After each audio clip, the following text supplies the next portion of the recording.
우리에게 주시는 하나님 말씀은 사도행전 1장 12절에서 14절까지 말씀입니다. 사도행전 1장 12절에서 14절까지 말씀을 제가 봉독하도록 하겠습니다. 제자들이 감람원이라 하는 산으로부터 예루살렘에 돌아오니 이 산은 예루살렘에 가까워 안식일에 가기 알맞은 길이라. 들어가 그들이 유하는 다락방으로 올라가니 베드로, 요한, 야고보, 안드레와 빌립, 도마와 바돌로메, 마테와 및 알페오의 아들 야고보, 셀롯인 시몬, 야고보의 아들 유다가 다 거기 있어 여자들과 예수의 어머니 마리아와 예수의 아우들과 더불어 마음을 같이하여 오로지 기도에 힘쓰더라. 아멘.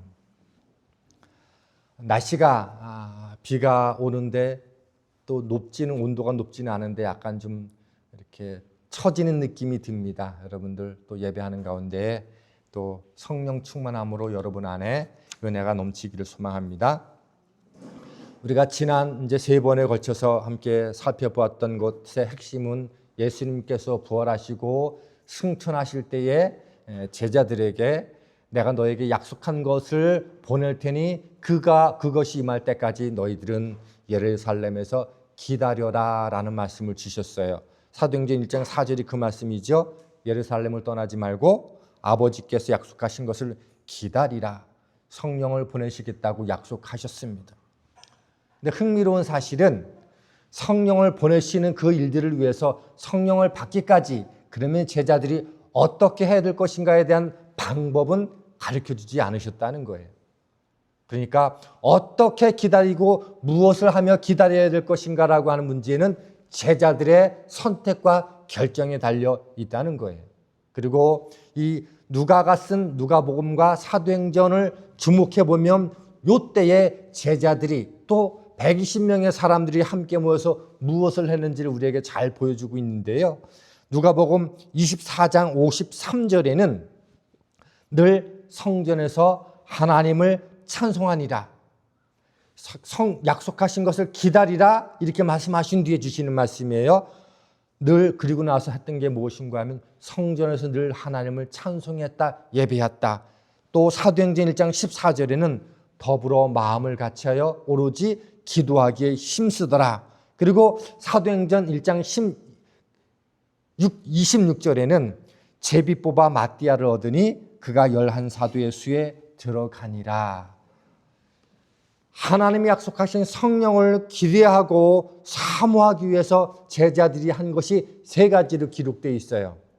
성전에 모일 때마다 예배하며 찬양했어요. 그리고 마음을 모아서 기도에 힘썼습니다. 그리고 가룟 유다를 대신해서 한 사람 마띠아를 사도로 충원하는 그 과정들을 하는 과정 속에 성령이 함께 임했습니다. 그리고 그들이 그 3가지 일들을 하는 그 기간들이 성경을 보면 한 10여일 정도 됨을 우리는 발견할 수 있습니다. 저는 오늘 그 가운데 특별히 12절과 사도행전 1장 12절과 14절 말씀을 중심으로 오늘 여러분과 은혜를 나누기를 원합니다. 14절 말씀을 다시 한번 좀 보도록 하겠습니다. 좀 앞부분은 좀 줄이고요. 13절 끝부분부터 있습니다. 다 거기 있어. 여자들과 예수의 어머니 마리아와 예수의 아우들과 더불어 마음을 같이하여 오로지 기도에 힘쓰더라. 다라고 하는 것은 그 앞부분에 있는 12사도를 포함을 합니다. 그들이 함께 다 거기에 있어 여자들과 예수의 어머니와 그 아우들이 함께 있었다 이렇게 말씀해 주고 있는데 우리가 여기서 눈여겨볼 것이 3가지입니다. 하나는 다 거기에 있었다. 2번째로는 더불어 마음을 같이 하여 그리고 3번째 오로지 기도하기에 힘썼다라고 하는 겁니다. 먼저 우리가 주목할 것이 다 거기에 있어라고 하는 이 구절입니다. 그들은 예수님께서 약속하신 것을 기다리기 위해서 한 곳에 모였어요. 그리고 한 곳에 모여서 기다리는 동안에 결국은 약속하신 성령이 임했습니다. 저는 우리 시세명교회 여러분들도 함께 모이기를 힘쓰기를 주님의 이름으로 부탁을 드립니다. 놀랍게도 성경은요, 마지막 때가 될수록 모이기를 힘쓰지 않는다라고, 모이기를 어려워하고 싫어한다라고 이야기합니다. 히브리서 10장 25절은 이렇게 돼 있어요. 모이기를 피하는 어떤 사람들의 습관과 같이 하지 말고 오직 권하여 그날이 가까움을 볼수록 더욱 그리하자. 요즘 많은 사람들이 모이기가 힘드는 시대라고 얘기를 합니다. 그런데 솔직히 말하면 세상 모임은 열심을 내고 없는 시간도 만들어내지만 영적인 일에는 우리가 모이기를 별로 기뻐하지 않는다는 거죠. 우리 안에 그런 모습이 다 있다는 거예요. 그래서 성경은 그날이 가까움을 볼수록 모이기를 힘쓰라고 말하는 이유가 여기에 있어요. 그러니까 우리 삶의 가치들이, 영적인 일이 우리의 우선순위로 되지 않고 있다는 거예요. 근데 오늘 놀라운 역사를 앞으로 보게 될 그 120명의 사람들이 그 역사를 보게 된 첫 번째 이유가 뭐인가 하면 그곳에 함께 있었다라고 말씀해 주고 있습니다. 두 번째는요, 함께 모였는데 거기서 뭐 했는가? 더불어 마음을 같이 하였다, 이렇게 말하고 있습니다. 여러분, 120명의 사람들이에요. 제자들 12명도 서로 면면이 다 달랐어요. 그런데 거기에 120명이 모였어요. 그러면 얼마나 많은 다양한 배경과 삶의 가치관과 생각들이 달랐겠어요. 그들 가운데 마음이 분열됐다면, 서로를 분열하기에, 비난하기에 힘썼다면 어떻게 되었을까요? 여러분, 제자들 한번 생각해 보시자고요. 누구보다 베드로는 잘난 척이라기보다 어쨌든 늘 예수님과의 사역 속에서 앞서 행하는 일들이 되게 많았는데 가장 먼저 주님을 3번이나 모른다고 부인했던 사람 아닙니까? 그런 베드로를 향해서 아이고, 한때는 온갖 잘난 척은 다 하더니만 자기 혼자 부인했네? 뭐 이러면서 그들 가운데 분란이 있었다면, 이스라엘 독립을 위해서 싸우는 열심당인 시므온과 로마와 결탁한 세리 마태가 서로 부딪혔다만, 거기서 서로 주먹을 불끈졌다면 어떻게 됐을까요?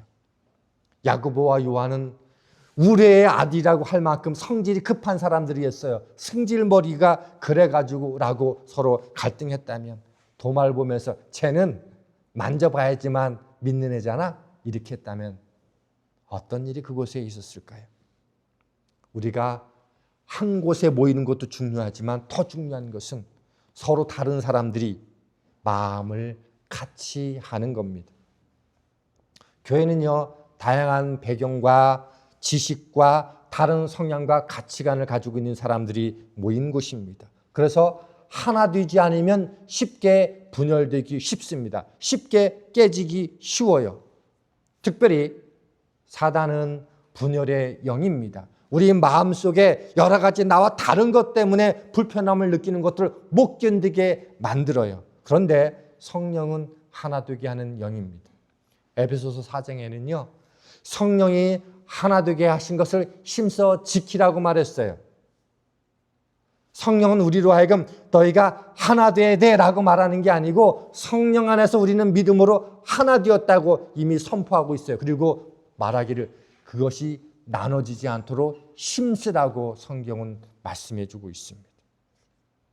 왜냐하면 우리는 함께 모여 하나 될 때 그곳에서 성령의 역사를 볼 수 있기 때문에 그렇습니다. 여러분, 아마 어렸을 때 다 경험하셨던 것처럼 돋보기에 햇빛을 가지고 돋보기에 이렇게 빛을 모으면 그 빛이 모아진 곳에 불이 임하는 일들을 보지 않습니까?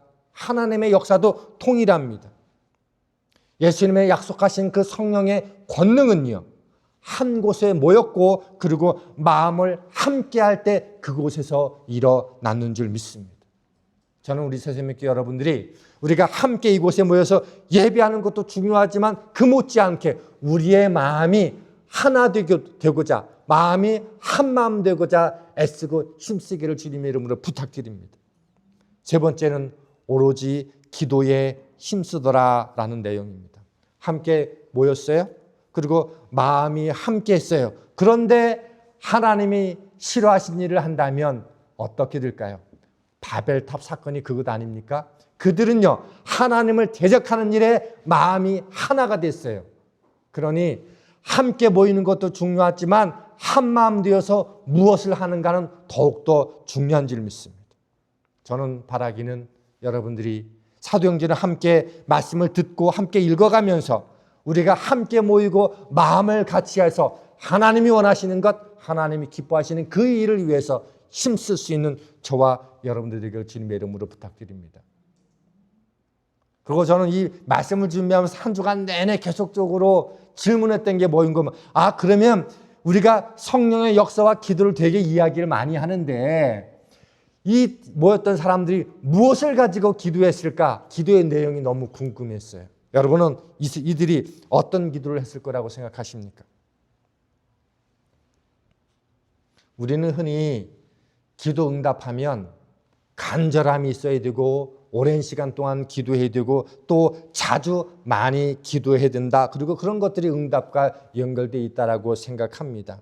그런데 성경이 강조하는 것 가운데 하나는, 기도와 관련돼서 강조하는 것 가운데 하나가 무엇인가 하면 내가 하는 그 기도 내용이 하나님의 약속과 상관이 있는가라는 거예요.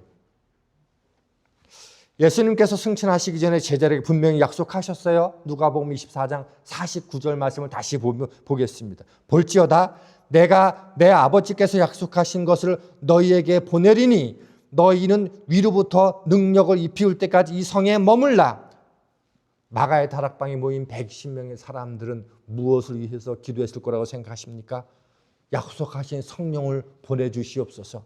그 성령을 우리 가운데 임하도록 하기 위해서는 우리가 무엇을 하면 좋을까요? 그러다가 회개가 생각났을 것이기도 하고, 그러면서 오직 성령이 이곳에 임하기를 약속하신 것을 우리 가운데 임하여 주옵소서라는 기도가 가장 기도의 정확한 내용이었을 겁니다. 거기에서 내 원하는 바, 내 필요를 위해서 기도하지는 않았을 겁니다. 이들의 기도는요, 오늘 우리에게 기도의 한 가지 중요한 것을 가르칩니다. 우리는 초신자 때는 내가 원하는 것, 필요한 것들을 위해서 당연히 마땅히 또 누구나 그렇게 기도할 수 있어요. 그런데 믿음이 자라지고 제자들이 예수님과 3년 넘는 긴 시간 동안 함께 훈련을 받는 과정 속에서, 그리고 40일 동안 부활하신 주님과 더불어 하나님 나라에 대한 개념들을 훈련받았다고 여겨진다면, 우리가 하나님을 알고 성경을 알아가면 알아갈수록 우리의 기도는, 내가 하고 있는 이 기도가 하나님의 약속에 근거한 기도인가? 나의 이 기도가 하나님이 기뻐하시는 기도인가에 초점을 맞추는 것이 필요합니다. 그게 성숙한 사람의 기도입니다. 그래서 성숙한 사람은요, 우리 삶의 다양한 환경 때문에 필요를 위해서는 기도하지만 기도하다 보면 성령의 이끌림을 따라 성령께서 말씀하시는 그 기도에 우리가 깊이 있게 나아가는 경험을 종종 합니다. 교회도 마찬가지라는 거예요. 교회도 하나님께서 원하시고 약속하신 것들을 붙들고 우리가 한 마음으로 기도할 때 하나님은요, 반드시 그 약속을 이루십니다. 오순절 성령 강림이 그랬어요. 약속하신 것을 우리에게 부어주시옵소서. 그들은 아마 그것을 가장 중심의 기도 제목들을 가지고 기도했을 것이고, 그리고 성령을 보내주셨어요. 그래서 기도의 핵심은요, 내가 얼마나 간절히 했느냐, 얼마나 오랫동안 했느냐, 얼마나 계속적으로 반복해서 했느냐 못지않게 중요한 것은 하나님의 약속을 붙잡고 기도했는가가 더 중요하다는 거예요. 하나님께서 약속하신 것은 반드시 주실 것이지만 그 응답의 통로가 무엇인가 하면 기도라는 거예요. 제자들은 그것을 알았어요. 여기서 오로지 기도에 힘썼더라 할 때, 여기서 힘썼다라는 말이 헬라어 원어는요, 계속하다, 포기하지 않다, 지속적으로 하다라는 뜻이에요. 그러니까 그들은 성령을 기대하면서 회의나 전략을 짜는데 몰두하지 않고 오직 기도하는 일에 집중했다는 거예요. 기도를 부수적인 일로 여긴 것이 아니고 기도를 가장 중요한 일로 여겼어요. 언제 임하실지는 잘 몰랐어요. 그러나 임할 때까지 기도하다 보니 그 기간이 10일이 된 거예요. 그리고 오순절이 임하게 됐습니다. 이 오순절의 성령의 임재는요, 놀랍게도요, 구약의 절기와 연결되어 있고 이미 예정된 사건이었음을 우리는 미루어 짐작할 수 있어요. 그래서 제가 표를 준비했어요. 여러분들 6월절, 초실절, 칠칠절을 보면서 구약과 신약의 성취와 의미를 한번 좀 같이 눈여겨보셨으면 좋겠어요. 구약의 6월절은요, 어린 양의 피로 이스라엘이 구원받은 사건입니다. 신약에서는요, 예수님께서 십자가에 죽으심으로 우리의 6월절 어린 양이 되셨어요. 이렇게 일치가 됩니다. 구약의 초실절에서는 첫 열매를 하나님께 드리는 그 절기인데, 예수님께서는 죽은 자 가운데 부활하셔서 부활의 첫 열매가 되어 주셨어요. 그리고 누구든지 그를 믿으면 다 부활에 참여할 거라는 소망을 주셨어요. 그리고 구약의 77절은 오순절이라고도 할 수 하는데, 추수의 시작, 첫 온전한 수확을 올려드린 거예요. 그리고 신약은 성령의 강림이 임했고 교회가 탄생했어요. 그리고 그때 설교하자 3,000명이 회개하고 5,000명이 주님께 돌아오는 영적인 추수가 온전히 드러나는 때가 되었다는 거예요. 그리고요, 사도행전 2장 1절에 보면 이렇게 돼 있어요.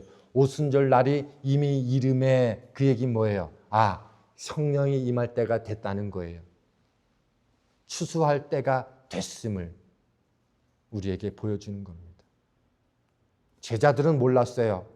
얼마 동안 기도해야지 성령이 우리가 주실지 몰랐지만 그들은 하루 동안 기도하고 이틀을 기도하고 3일 기도하면서 10일 동안 기도하는 가운데 하나님의 예정하신, 약속하신 오순절은 이미 다가왔습니다. 오순절은요, 우연히 일어나는 것이 아니라 이미 구약의 절기를 통해서 이미 예언된 말씀이기도 합니다. 그들은 몰랐지만 하나님의 약속은 틀림없이 임했어요. 우리도 마찬가지 아닐까요? 하나님께서 교회를 향한 성령의 역사, 그리고 부흥의 역사를 약속하시고 말씀해 주셨어요. 근데 우리는 그때를 몰라요. 그들은 10일 동안 기도했는데 우리에게 주어진 10일이 언제인지는 잘 모릅니다. 그러나 하나님의 그 약속하심을 붙잡고 우리가 한 마음으로 모여서 기도하면 오순절에 이미 이름의 성령의 역사가 임했던 것처럼, 저는 우리 새생명교회 안에서도 우리가 그렇게 간절히 사모하며 기도하며 한 마음으로 하나님께 기도하게 될 때 약속하신 그 오순절의 성령의 역사가 우리 안에도 임할 거라고 믿습니다. 다만 우리는 그 10일이, 우리의 10일이 언제인지는 잘 몰라요. 그러다 보니까 기도하는 게 힘들고 어렵고 기다리는 게 쉽지 않습니다. 그런데 포기하지 않고 기도에 집중하면 하나님은 분명히 역사하십니다. 우리는 시간 나면 기도하겠습니다. 여유가 생기면 기도하겠습니다. 환경이 좋아지면 기도하겠습니다라는 말을 곧잘 합니다. 근데 제자들은 환경과 여유가 있기 때문에 기도하는 것이 아니고 오직 약속하신 것 때문에 기도했어요. 저는 오늘날 이 시대에도 하나님은 이 땅의 교회들에게 분명히 하나님의 성령의 기름 부심의 역사와 그리고 부흥의 역사는 하나님이 약속하신 거라고 믿습니다. 다만 그 차이는 우리가 함께 기도하며 함께 모이면서 기도하는가 아닌가가 결정하는 게 아닌가 싶습니다. 여러분, 기도했으면 좋겠습니다. 거창하게 하지 않아도 돼요. 기도를 잘 못해도 괜찮습니다. 하루에 1분부터 한번 기도했으면 좋겠습니다. 하나님, 오순절에 약속했던 것들이 기도하면서 함께 임했던 것처럼 우리 새생명교회를 향한 하나님의 거룩한 부흥의 역사도 하나님 언제인지 모르지만 내가 기도의 통로가 되어서 그 역사를 보기를 원합니다. 하루에 1분씩 한번 기도해 보시자고요. 그 1분이 10분이 되고 10분이 30분이 되고 1시간이 되고 그 이상이 될 수 있는 거라고 저는 믿습니다. 성령의 역사는요, 기도하는 사람을 통로로 삼아 시작이 되었습니다. 특별히 오늘 본문에서 주목할 부분이 다락방에 모인 사람들의 그 구성들입니다. 사도행전 1장 13절과 14절을 보면 이렇게 되어 있어요. 한 번만 더 보겠습니다. 들어가 그들이 유하는 다락방으로 올라가니 베드로, 요한, 야고보, 안드레와 빌립, 도마와 바들로메, 마테와 및 알페오의 아들 야고보, 셀롯인 시몬, 야고보의 아들 유다가 다 거기 있어 여자들과 예수의 어머니 마리아와 예수의 아우들과 더불어 마음을 같이하여 오로지 기도에 힘쓰더라. 이 말씀을 읽으면서 제가 무엇을 주목했는가 하면 누가복음도 누가가 쓰고 사도행전도 누가가 썼잖아요. 그리고 누가복음에도 12제자가 언급되고 사도행전에서도 제자가 언급되는데 그 순서가 다르게 구성되어 있어요. 이렇게 되어 있어요. 그래서 제가 표로 한번 봤어요. 누가복음 6장에 제자들이 이렇게 소개되어 있어요. 시몬, 베드로, 안드레, 야고보, 요한, 빌립, 바들로메, 마테, 도마, 알페의 아들 야고보, 시몬과 가룟 유다까지 이렇게 되어 있어요. 12명이. 그런데 사도행전에서는 이렇게 되어 있어요. 베드로와 요한과 야고보, 안드레, 빌립, 도마, 바들로메 쭉 보면 어떻게 되어 있는가 하면 누가복음에는 베드로와 그 형제 안드레가 앞부분에 기록되어 있고 야고보와 요한 형제가 같이 기록되어 있어요. 그리고 도마가 8번째 기록되어 있어요. 그런데 누구보다 이 순서를 잘 알고 있던 누가가 사도행전에서 순서를 바꿔놨어요. 베드로, 안드레가 뒤로 4번째로 밀려나고 베드로와 요한, 야고보를 첫 번째, 두 번째, 세 번째 이렇게 놓았어요. 그리고 도마가 8번째에서 6번째로 기록되어 있어요. 왜 그럴까? 누가복음은 가족들의 그 나이 순서에 따라서 기록해 놓았는데 사도행전에서는요, 부활의 증인으로서의 그 사역에 어떤 초점을 가지고 일했는가, 그 사람들의 관심에 맞춰서 제자들의 순서를 바꿔서 기록해 놓았다는 거예요. 그래서 실제로 베드로와 야고보와 요한이 늘 함께 주님과 동행했던 일들이 많이 있었고 누구보다 그들의 사역들이 많이 강조되어 있어요. 그리고 도마가 한때는 의심하는 자로 오해받았지만 누구보다 하나님의 제자로, 그리고 그 입술에서 주님은 살아계신 하나님의 아들이라는 놀라운 믿음의 고백을 해내지 않습니까? 사도행전에서는 형제로 나의 순서를 기록해 놓았던 그 제자들의 기록들을 사도행전에서는 어떻게 부활의 증인이 되어서 그 삶을 감당했는가라는 순서에 맞춰서 재구성해 놓았다는 거예요.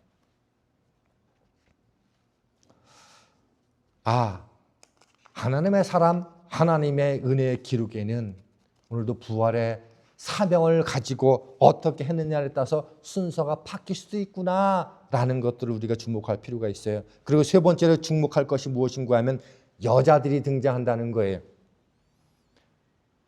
여자들과 예수의 어머니 마리아와 예수의 아우들과 더불어, 그러면서 예수의 어머니와 그의 아우들을 언급하기 전에 먼저 여자들을 언급해 놓았어요. 어떤 여자들일까요? 아마 복음서에 기록되어 있는 것처럼 예수님의 발에 머리에 향유를 부은 여인이기도 할 겁니다.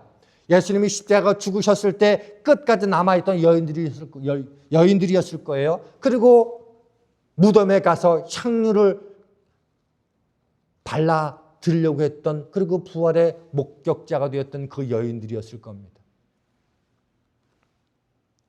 이게 왜 중요한가 하면 당시 유대 문화는 오늘 우리나라처럼 그 가부장적인 유교 문화보다 못지않게 남존여비 사상이 철대했던 민족입니다.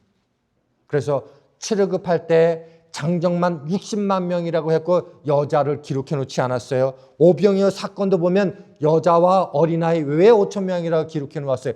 은혜 받은 현장에 분명히 여인들이 있었지만 기록해 놓지 않았는데 이곳에서는 여인들이 함께 있었다고 기록해 놓은 첫 번째 기록이라고 하는 겁니다. 성령이 남자들에게만 임한 것이 아니고 남녀 함께 모인 곳에 성령이 함께 임했음을 우리에게 보여주고 있고요. 또 하나,